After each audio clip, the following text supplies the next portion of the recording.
jumis ir vėl aš Tomas ir šiandieną mes turime gan dažnai gatvėje sutinkamą automobilį, tai yra 5 kartos BMW.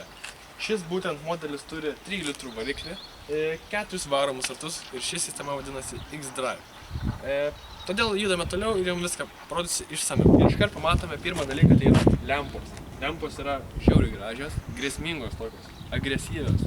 Ir jeigu pamatysi per galinį vidudėlį, iškart pastrauk į šoną ir pamatai, kad čia nerimtas bairis ir iškart važiuoja į šalikelę. Taigi, vien dėl lempų šitas automobilis vadinamas Batmanu, plaštakė, pelėda, daug pavadinimų turi, bet šiaip vizualiai jis atrodo tikrai nerealiai. Grotos yra nei per didelės, nei per mažos, buferis pats tas, aišku, čia yra M paketas, dėl to šiek tiek gražiau, nes stokas, jisai toksai kaip stokas, Žodžiu, priekis tikrai yra žiauriai geras, agresyvus, kaip ir reikia BMW, todėl judam į galą.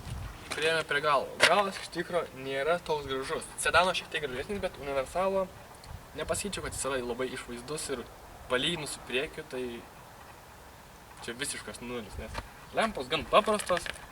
Džiugu, kad čia yra faceliftas, tai jos dar gražiau šviečia, nes ten yra ledai tokie maži. O šiaip, tokių nėra ką pasakyti. Gerai, kad yra tamsinas langas, duoda kažkiek to kontrasto, taip pat yra difuzorius, nudažytas juodai, todėl kažkiek duoda to grožio, tačiau sedanas žymiai gražesnis.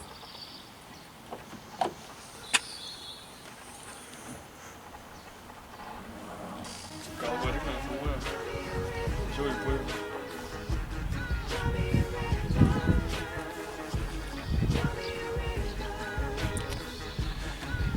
Taip. Variklis yra 3 litrų, originaliai pasieina 173 kW ir apie 500 Nm. Kadangi čia yra čipuotas automobilis, yra tiesius išmetimas, viskas vamzdis tiesus, tiesiog 2 rezonatoriai man atrodo įdėti. Taigi šitas variklis būtent išvysto apie 220 kW ir apie 650 Nm. Tai galios tikrai užtenka, vaizdo užtenka, todėl einam į vidų. Einam prie salono, pažiūrėsim, ar aš atsisėdęs normaliai jausiuosi ant šių sėdynių ir man užteks vietos.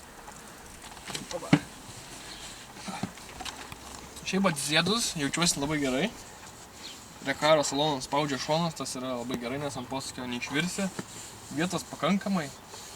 Mygtukai visi yra šalia, nereikia niekur rankos tiesti, tai va, mygtukai yra viens prie kito, viskas sudėliota kaip turi būti. Šviesos, žodžiu. Vairuot turėtų būti patogu, manau. O dabar galim eiti į galą, pasižiūrėti, ar užtektų vietos ten.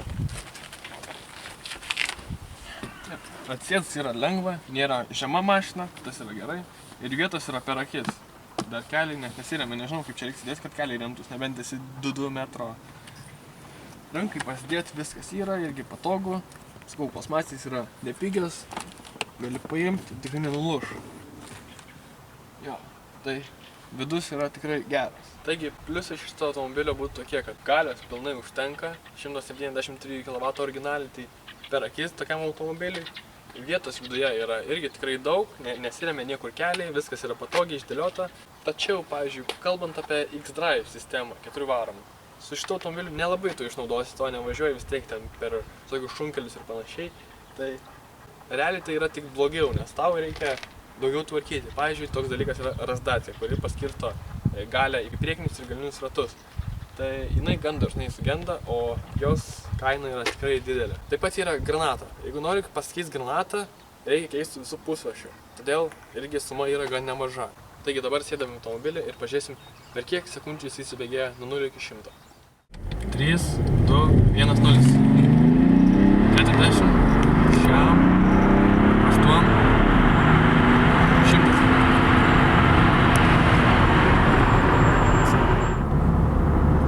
Šiaip automobilis stovi ant kelio žiauriai gerai. Pravažiavau pro keletą posūkių, tai jaučiasi labai, kad tikrai gan sportiškas automobilis, nors nereiškia, kad jis yra universalas, bet per akis užtenka to, kad turim 220 kW.